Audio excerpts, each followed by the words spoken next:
बिस्मिल्लाहिर्रहमानिर्रहीम। अस्सलाम वालेकुम। अच्छा, अब बहुत सारे जनरल टॉपिक्स मेरा ख़्याल है मोर और लेस जो एक होता है ना कि हाँ जी ये भी मैंने बताना है, ये भी मैंने जो मेरे जहन में मैंने एक लिस्ट बनाई हुई है उसके हिसाब से कुछ चीज़ें तो मैंने कवर कर दी। Now coming to some specific problems, जिसमें कि सबसे पहले एक रोते हुए बच्चे वाला मसला, एब्डोमिनल कॉलिक, जो कि पेरेंट्स के लिए एक बहुत स्पेशली जो पहली दफ़ा वालिदैन बनते हैं उनके लिए बहुत ही परेशान कुन होता है। अगर आपको याद हो तो मैंने शुरू की वीडियोस में कहा था कि बच्चे के रोने से परेशान नहीं होना, आपने उसकी वजह जानने की कोशिश ज़रूर कीजिए, क्योंकि बच्चे के पास रोने के अलावा और कोई लैंग्वेज नहीं है। This is the only language he knows. वो अपनी हर प्रॉब्लम आपको रो के बताएगा। तो आप को देखना है कि बच्चा रो किस वजह से रहा है। अब आज हम जिस चीज़ के बारे में स्पेसिफिकली भी बात करेंगे दैट इज़ एब्डोमिनल कॉलिक। ये छोटे बच्चों का पेट का दर्द, कॉलिक एक बड़ा नोन मसला है। बहुत इसकी वेरिएबल है, कुछ कहते हैं कि जी 80% बच्चों को होता है, कुछ 70 कहता है। बहरहाल इसकी अपनी हैं परसेंटेजेस वगैरह, हर एक ने अपने अपने हिसाब से, अपने एरिया के हिसाब से निकाली हुई हैं, लेकिन बहुत बच्चों को होता है। इतना याद रखिए कि मेरे ख़्याल में मेजॉरिटी बच्चे जो हैं उनको किसी ना किसी हद तक, किसी को कम और किसी को ज़्यादा पेट में दर्द होता है। उसकी बहुत सारी वजूहात भी होती हैं, लेकिन आपको आइडेंटिफाई करना है कि ये जो बच्चा रो रहा है ये कॉलिक की वजह से ही रो रहा है। बाकी चीज़ें जब आप एक्सक्लूड कर लेंगे तो आपको समझ आ जाएगी कि ये कॉलिक है। इसके लिए एक ज़माने में उन्होंने एक वो वेसल्स लॉ ऑफ 3 भी निकाला था। वो क्या है कि जी तकरीबन कुछ लोग मेरे पास अभी भी आते हैं कि जी बच्चा अभी 2 दिन का नहीं हुआ और उन्होंने कहा जी इसको कॉलिक होना शुरू हो गया। तो उन्हें काफ़ी समझाते कि इतनी जल्दी कॉलिक नहीं स्टार्ट होता। कॉलिक की यूजुअली, जो मैं लॉ ऑफ 3 की बात कर रही हूँ, it usually starts around 3 weeks of age. बच्चा अगर दिन में 3 घंटे से ज़्यादा रो रहा है, हफ्ते में 3 दिन से ज़्यादा रो रहा है और 3 महीने की एज तक तकरीबन ये रहता है, यूजुअली स्टार्ट्स, जैसे मैंने कहा ना, usually starts around 3 weeks of age. ये याद रखनी बात है ज़रूरी, क्योंकि आप पहले दिन के ये 2-3 दिन के रोते हुए बच्चे की रोने की वजह कोई और हो सकती है ना, वो उसको फिर भी कॉलिक ही से अस्क्राइब करते हैं। स्पेशली जिन पेरेंट्स के बच्चे पहले भी कॉलिक का शिकार रहे हैं, वो फिर फ़ौरन कहते हैं कि हाँ नहीं इसको कॉलिक शुरू हो गया, और फ़ौरन जो एक गलत बात है वो ये कि फ़ौरन दवाइयाँ शुरू कर देते हैं, कॉलिक की दवाइयाँ शुरू कर देते हैं, जो कि इतनी रिकमेंडेड नहीं है। याद रखिए कि ये कॉलिक जो है चलेगा, इसकी अनफॉर्चुनेटली अभी तक इसके मुख्तलिफ मफरूज़े हैं, पॉसिबिलिटीज़ लोग ने सोची हुई हैं कि हाँ शायद इस वजह से भी हो सकता है, इस वजह से भी हो सकता है। एग्जैक्ट कॉज कि ये कॉलिक बच्चों में होता क्यों है, ये अभी तक को बहुत तसल्ली बख्श इसका जवाब कहीं पे किसी को भी नहीं मिला। मिल गया होता तो आई एम श्योर उसकी अभी तक कोई बहुत उन्होंने उस तरह मेडिसिन भी निकाल ली होती। इसमें जो ज़रूरी बात है वो होता ये है कि इम्पल्स क्या होती है पेरेंट्स की, कि बच्चा रो रहा है, फ़ौरन बच्चे को, रोता हुआ बच्चा है तो कि चुप इसको फ़ौरन कराना है। हाँ जी, बच्चे को फ़ौरन चुप कराना है, उसके लिए कोई भी हरबा इस्तेमाल कर लें। और सबसे जो हमारे यहाँ जो बहुत ज़्यादा किया जाता है, वो बच्चे को गोद में लेके झुलाना शुरू कर देंगे, चक्कर लगाना शुरू कर देंगे। अब ये कॉलिक तो जो है वो किसी बच्चे में, जैसे मैंने कहा, 3 माह तक रहेगा, किसी में 4, किसी में एट द मोस्ट वो 5 माह 6 माह के दरमियान में जाके वो ख़त्म हो जाएगा। लेकिन ये याद रखिए कि जिस बच्चे को आपने ये आदत डाल दी है कि ज़रा उसने भाँ की और आपने उसको लेके घूमना शुरू कर दिया, झुलाना शुरू कर दिया, तो कॉलिक तो चला जाएगा, लेकिन फिर ये आदत नहीं जाएगी और आपके लिए ये एक बहुत बड़ा फिर मसला बन जाएगा। इसलिए अगर आप ये देख लें कि हाँ जी आपका बच्चा रो किस वजह से रहा है, वो गीला नहीं है, वो भूखा नहीं है, उसको कोई रैश वगैरह नहीं हुआ, तो ये तो 3 कॉमन वजूहात है ना जिसकी वजह से वो बच्चे ज़्यादा रोते। और कॉलिक जैसे मैंने शायद जगह नहीं किया, ज़्यादातर शाम के वक्त में होता है। दिन के वक्त में कॉलिक थोड़ा कम होता है, ज़्यादातर ये शाम के वक्त में कॉलिक हो रहा होता है। तो ऐसी सूरत हाल में फिर आप बस बच्चे को अटेंड कीजिए, उसकी नीड्स को ज़रूर एड्रेस करें, लेकिन उसको गोद में ले लेके मत घूमिए। उसे अटेंड करें, उसको जो कुछ आपने उसके लिए उसको कंफर्टेबल करने के लिए करना है वो कीजिए, और फिर उसके बाद उसको बिस्तर पे लेटा दीजिए, या कोई उसका अगर वो बाउंसर है या इस तरह का इलेक्ट्रिक रॉकर्स वगैरह भी आते हैं, तो इस तरह की आपकी कोई चीज़ है तो उसमें डाल दें। लेकिन आप उसको गोद में लेके फिरने की बहुत ज़्यादा उसको पैसिफाई उस तरह करने की कोशिश ना करें। एक अनफॉर्चुनेटली जो बहुत मैंने आजकल जो एक कॉमन ट्रेंड देखा है, बहुत सी जगह पे ये रेकमेंड भी करते हैं कि जी बच्चे को कॉलिक हो रहा है तो सूदर दे दें। वो उसमें मसरूफ़ हो जाता है, कॉलिक के बारे में भूल जाता है। वो तो भी भूल जाएगा, लेकिन फिर वो जो सूदर की आदत पड़ जाएगी तो उससे जान छुड़ाना आपके लिए मसला हो जाएगा। सो मेरी तो ज़ाती राय यही है कि ये सूदर्स का इस्तेमाल अगर आप कोशिश करें कि इससे अपने बच्चे को बचा लें तो बहुत अच्छी बात है। अच्छा, अब इसमें फिर ये भी है कि जी कॉलिक जो है वो ब्रेस्ट फेड बच्चों में ज़्यादा होता है या वो बॉटल फेड बच्चों में ज़्यादा होता है। तो इस जितना इसके बारे में रिसर्च की गई है को बहुत सिग्निफिकेंट डिफरेंस नहीं है। थोड़ा सा जो ब्रेस्ट फेड जो बच्चे हैं उनको शायद एक थोड़ा एज होता है कि जो ब्रेस्ट फीडिंग के साथ जो ब्रेस्ट मिल्क होता है उसमें एक वो हार्मोन होता है मेलाटोनिन, जो कि जो मसल्स होते हैं इंटेस्टाइन के, उनके मसल्स को वो रिलैक्स करता है, जिससे कि वो शायद कॉलिक थोड़ा सा बेहतर हो जाता है। सो ये एक नोन एडवांटेज है उसका ब्रेस्ट फीडिंग का। सो अनदर इंसेंटिव कि आप अपने बच्चे को ब्रेस्ट फीड कराएं तो आपके बच्चे को उससे फ़ायदा हो सकता है। अब जो मुख्तलिफ़ वजूहात कि बच्चे को क्यों ये कॉलिक होता क्यों है, जैसे मैंने पहले बताया कि इसका कोई डेफिनेट कॉज अभी तक किसी को नहीं मिला।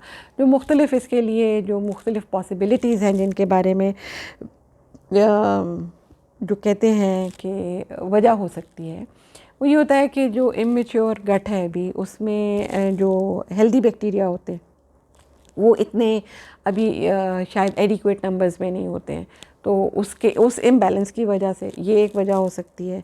या ये कि आप अपने बच्चे को परेशानी में ओवर फीड कर रहे हैं, वो उसकी वजह से भी उसको तकलीफ़ हो सकती है, या अंडर फीड हो रहा है, दोनों सूरतों में। भूख की वजह से हो सकता है वो रो रहा हो।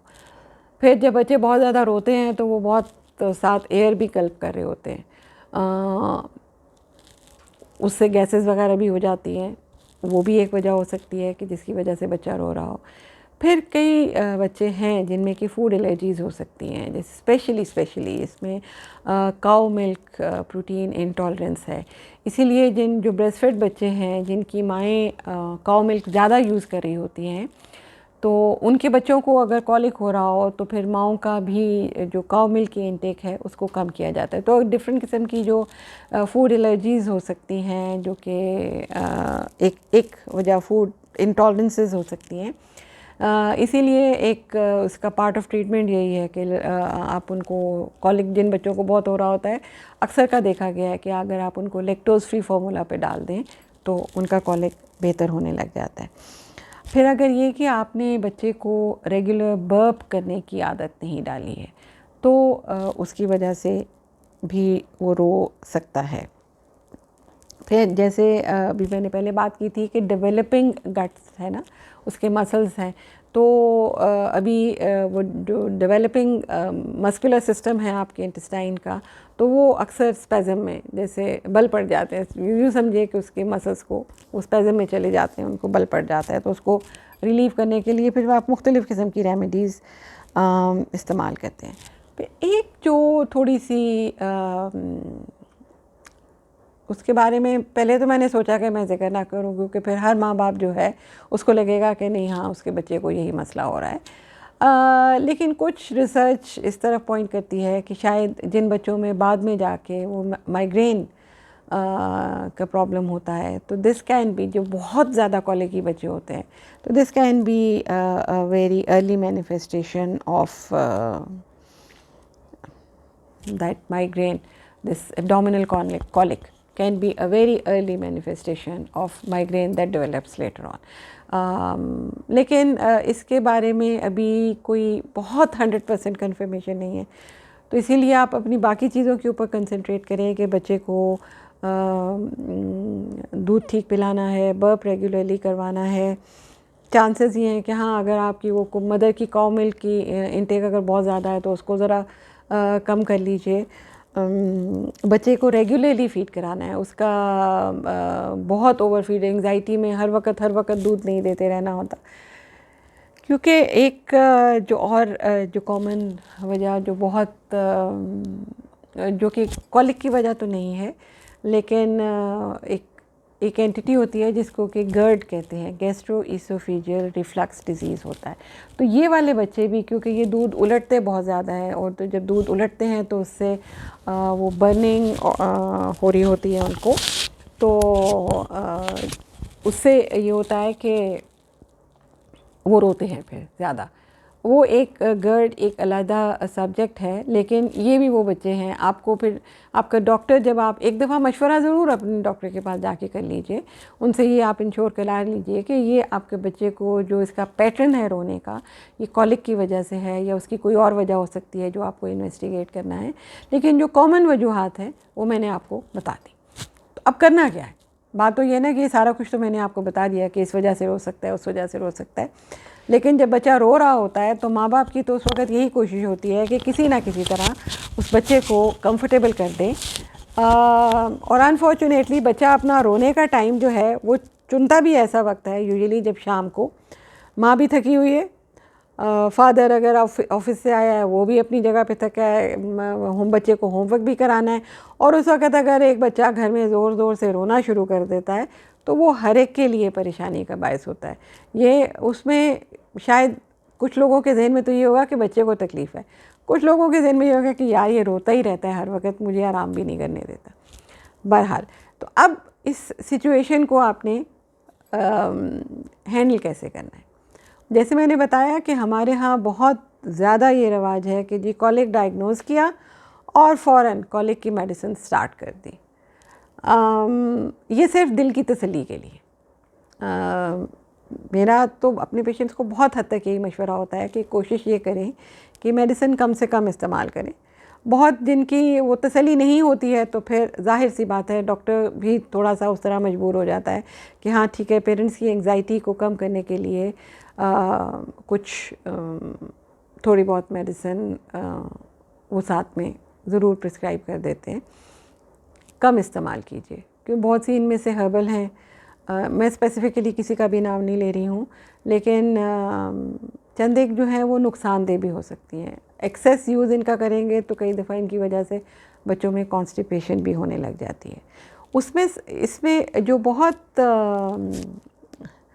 हेल्पफुल होता है जो आप कर सकते हैं अपने बच्चे के लिए, एक तो ये कि वो रेगुलर बर्पिंग की आपने, जैसे मैंने कहा कि बर्प ज़रूर उसको करवा लें, थोड़ा सा अपराइट रखें, और उसके बाद जब आपने चेक कर लिया कि हाँ जी दूध भी पी लिया है, गीला भी नहीं है, उसको कोई रैश भी नहीं है, कोई और मसला भी नहीं है, his every need, the child's every need has been attended to, तो उसके बाद उसको लिटा दें। फिर डिस्ट्रैक्शन एक अच्छा तरीका होता है, कोई अच्छा म्यूज़िक लगा दीजिए कमरे में, या थोड़े बहुत कोई लाइट्स का प्ले कर दें, या जैसे आजकल बच्चों को डिस्ट्रैक्ट करने के लिए वो टॉयज़ आते हैं जिसमें साथ थोड़ा बहुत म्यूज़िक भी चल रहा होता है, that is also very helpful. अब एक वार्म बाथ अगर आप बच्चे को दे देते हैं वो भी रिलैक्स करता है उसको। फिर पेट की थोड़ी सी गर्म कपड़े के साथ सिकाई आप कर सकते हैं, जो रैपिंग शीट होती है, जो इनकी कॉटन की रैपिंग शीट होती है, उसको अगर आप थोड़ी सी सिकाई करके अगर हीटर के पास या इस्त्री के साथ गर्म करें और ऑल्टरनेटली पेट की थोड़ी थोड़ी सिकाई कर दें, उससे बहुत से बच्चों को हॉट फोमेंटेशन जो है उससे उसको रिलीफ मिल जाता है। स्वेडलिंग का एक प्रोसेस जैसे मैंने बताया था ना, वो लपेट देते हैं बच्चे को ज़रा अच्छा से, that may help in certain children. फिर एक और है बच्चे को डिस्ट्रैक्ट करने का, जैसे मैंने बताया था, आपने कोई म्यूज़िक लगा दिया। और एक जो बहुत है, आप उसको उसकी जो बच्चे की क्रैडल है, वो सॉरी क्रैडल कह रही हूँ, क्या कहते हैं उसको, देखिए मेरे जहन से नाम निकल गया। एनीवे उसके वो बाउंसर्स वगैरह में आप उसको डाल सकते हैं, या उनकी वो वाइब्रेटिंग किस्म की सीट्स होती हैं, स्विंग्स हैं, उनमें आप डाल दें। उससे बच्चा डिस्ट्रैक्ट हो जाता है कई दफ़ा और चुप कर जाता है जल्दी। और एक तो मतलब चंद एक पेरेंट्स को और कुछ नहीं सूझता है तो वो बच्चे को लेके, और इट हेल्प्स एज वेल, गाड़ी में घुमाने के लिए ले जाते हैं। तो एक में जानने वाले थे, तो वो हर रोज़ रात को जा रहे होते थे बाहर कार पे। तो मालूम किया कि जी वजह क्या है, तो उन्होंने कहा कि जी ये पहले रोता था तो हम इसको गाड़ी में ले जाते थे बाहर, तो ये चुप कर जाता था, और अब ये सोता नहीं है जब तक हम इसको गाड़ी में बाहर नहीं लेके जाते। तो कंसिडरिंग द फ्यूल कॉस्ट जो आजकल है, तो ये कोई बहुत ज़्यादा रिकमेंडेड रेमेडी नहीं है, but it does work and it helps. अगर और कुछ नहीं है तो आप ये भी ट्राई कर सकते हैं। अच्छा, अब कॉलिक को इन्वेस्टिगेट करना, कोई लैब इन्वेस्टिगेशन नहीं है, कोई टेस्ट ऐसा नहीं है जो कि आपके बच्चे में कॉलिक को डायग्नोज करेगा कि हाँ जी ये abdominal. It's basically a clinical diagnosis. उसके जिस तरह वो प्रेजेंट करता है, जिस टाइम पे वो प्रेजेंट करता है, जिस तरह से उसको रिलीफ आता है, तो इनसे बहुत हद तक अंदाज़ा हो जाता है कि आपका बच्चा जो रो रहा है तो वो एब्डोमिनल कॉलिक की वजह से रो रहा है। और याद रखिए कि ये बिनाइन कंडीशन है। आप जब उसको अच्छे से एवेलुएट करवा लेते हैं और इससे चले जाना है, ख़त्म हो जाता है, यूजुअली अराउंड 4 मंथ्स कॉलिक ख़त्म हो जाता है। उसके बाद भी अगर रोना धोना 5 मंथ्स के बाद भी परसिस्ट कर रहा है तो उसकी कोई और वजह हो सकती है, जिसके लिए आपने फिर अपने बच्चे को जाके अपने पीडियाट्रिशियन के, आपके बच्चे का जो पीडियाट्रिशियन है उससे जाके एवेलुएट उसको ज़रूर करवा लीजिए, ठीक है।